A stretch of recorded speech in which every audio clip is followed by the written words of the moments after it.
Allergies. We all experience them in one way or another, but what we don't realize is that they may be affecting us more than we think. Allergies can lead to so many mystery ailments, but it can also be the cause in ineffective weight loss. Our guest today, Dr. Susanne Bennett, is here to tell us how we can lose weight, feel better, and get on the road to our best health. So tell us a bit about how you got started in this whole thing, because it's so cool. The first 7 years of my practice was all sports medicine, chiropractic, sports medicine. I had a big physical therapy rehab center. And then when I got pregnant, what ended up happening, my son, Cody, was born, and he started having allergies left and right. He started getting hives from head to toe. He couldn't breathe, anaphylactic reactions. I mean, the doctors really, all they did was give us drugs to deal with the symptoms, but they couldn't tell us what really was the cause of it. So little by little, he just started getting worse. By the time he was about a year and a half, I said, we got to do something else. I've got to help him because the doctors aren't helping him. So I started going to school. And I just basically made my mission to save my son's life because he had anaphylactic reactions too. And by the time he was about 3.5, 4 years old, he was completely free of allergies and anaphylactic reactions. And what would have happened had you not gone down this road? What do you think if you just stuck with the doctor? Well, the typical would be that Cody would be continuously on drugs for life. Cody's now 20. He's at Berkeley. And is he doing great? Completely beautiful. So I condensed all the years of learning to help Cody into my book, The 7-Day Allergy Makeover. Ooh, which we have right here. Oh, there you go. Guys, you can get this on Amazon. You can get it on Sue's site. Just pick it up. Well, there's a lot. There's a lot. The 7 days, you have different areas of your lifestyle. So one is nutrition. You know, you said earlier in the intro about losing weight, and there's no doubt. Food has everything to do with because we don't realize our guts get so inflamed. That's right. When I first saw Sue, within, I'd say a week, all of a sudden my stomach was flatter, and I've dealt with weight issues in the past, and they're kind of gone now because I don't think about it, because I look in the mirror, my stomach is flat, like your program, Flat Sexy Belly. Can we talk about flat sexy belly? Because summer's coming, and let's face it, we all want a flat sexy belly. Oh, absolutely. I mean, there's no doubt. The Flat Sexy Belly really is about eating the right foods that reduce inflammation in the gut. Because majority of the individuals out there are walking around with a gut that's bigger than you want. And not just that, that's actually can be dangerous for other diseases in the future. Because when you have bloating, gas, irritation, inflammation, fat around the waist, that big belly, right? What that means is that you've got inflammation, other areas too. And it all starts from the gut. So there's a list of foods. Within the list, I have a do list and I have a don't list. And in the don't list, there's tons of food that have what's called fermentable carbohydrates. Now, people don't understand what that is, fermentable carbohydrates. What is that? Well, basically it's natural sugars that are in certain types of vegetables, fruits, grains, and even dairy products. They actually cause fermentation in your gut. Think about when you're making bread. And there's a little yeast in it, and bread has gluten and sugar, right? It starts to rise up. It gets bigger, and the same thing will happen in your gut. It'll start to swell up. There is a way you can tell if you've got inflammation in your gut, and it's what I call the waist to hip ratio. So if you have a measuring tape, just like a tailor would, you put it right around your waistline and measure it at your belly button. The second measurement is your hip. The hip is right where the inseam of your leg hit your body, in your groin area. That is where you measure the second. So that is waist to hip. The ratio for a woman should be 0.8. A ratio for a man should be 0.9. That's a very important fact, because once you know, oh my gosh, my ratio is over 0.8, I'm a woman, that means, wow, you got some gut inflammation. There's leaky gut, and what that means is all of these things that you might be ingesting, not knowingly, of course, you are irritating your gut, causing these holes, they're gaps in your gut lining.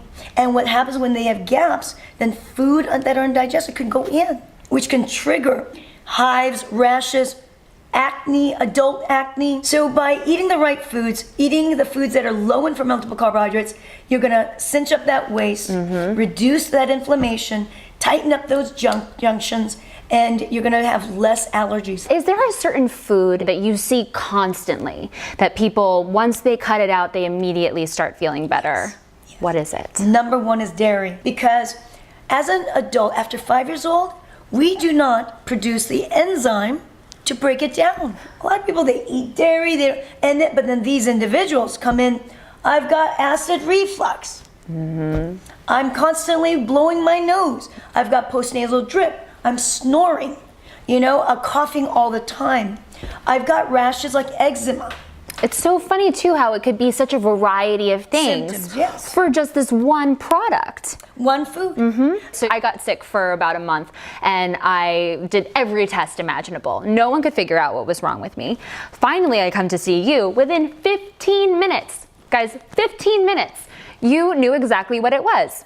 Put me on a specific diet, gave me the specific supplements to target exactly what the root cause was. That's right. And I got better. What are some other stories that you've seen walk through your doors? Because I know you've seen a lot. I have a lot. This one man comes in and he actually thought he's had acid reflux. So I started doing what I do, in a sense, what I call the medical detective work. And I found out that it had to do with dust mite allergies and toxins in his pillow that he had for 25 years. Jeez. He's using the same pillow. For 20, you probably shouldn't be using the same pillow for 25 years, right? Every 2 years, you gotta get a new one. To switch it out. Yeah, absolutely. And of course, this patient didn't want to let it go. He was like so bummed. But what was going on every night? He's sleeping with this pillow that was loaded with mold, bacteria, sweat, dust mites, bugs, who knows what else. And that was causing the allergic reaction, causing the postnasal drip that was causing the gut issue. Muscle testing is this super unique process you do. What is it and why is it so effective? Yeah. Muscle testing is my way of looking into your body without you really telling me anything. So Yeah. And we use the first and last finger, and I have you hold it really tight, squeeze it really tight.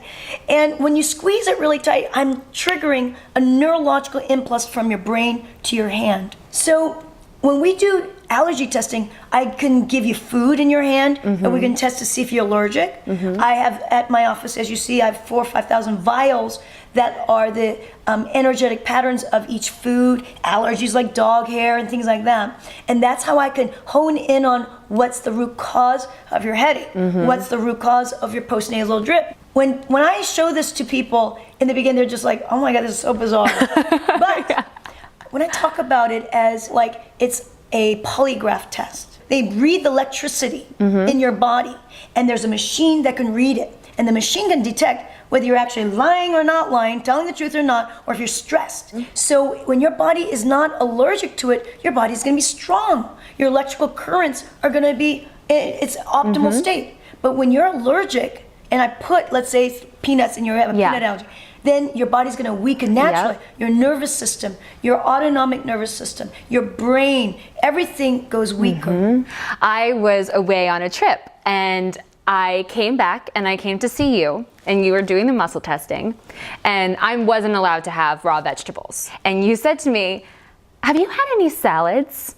After the muscle testing, and I was in New York and I thought, oh, I'm at this nice restaurant. They for sure washed everything properly. I'll totally be fine. And without me saying a word, Sue says to me, did you have salads? And I had two. And it's just so cool that you knew just by doing that. Just my muscle testing. I love raw vegetables. I love nutrient-dense foods, but only do it at home when you're able to clean it really well. Very often there's a telltale sign if you've eaten mold or the salad that's kind of loaded with, let's say, mildewy, moldy, lettuce that's kind of like limped. The telltale sign is you get a tickle in your throat. It tickles. Like you get a tickle, it's like, ooh, and you swallow, it kind of hurts. It's a little sore. That tells you you've been exposed to fungus, you've been exposed to mold and yeast. It's so incredible because these are all things that we've experienced at some point or another and didn't know what it was from. You think you're actually getting a cold, right? Yeah. But I'll tell you, majority of the time, when you get that tickle, it's not a virus yet. It's the fungal exposure. And then it changes the pH in your throat and in your nose. And that change in pH is when the virus starts to attack. I think we need to alert the press because I think that you may have just figured out the cure for the common cold. Oh, to me it is. Yeah, absolutely. She's already solved it. I don't get sick. Thank you so much for coming in today. Absolutely. And thank you for changing medicine and making it so much better. If you want to sign up for Sue's Flat Sexy Belly program, click on the link below. We have a special discount for all our fancy hippie viewers. And until next time, I'm Lauren Ebersol. Stay fancy, fabulous, and fun.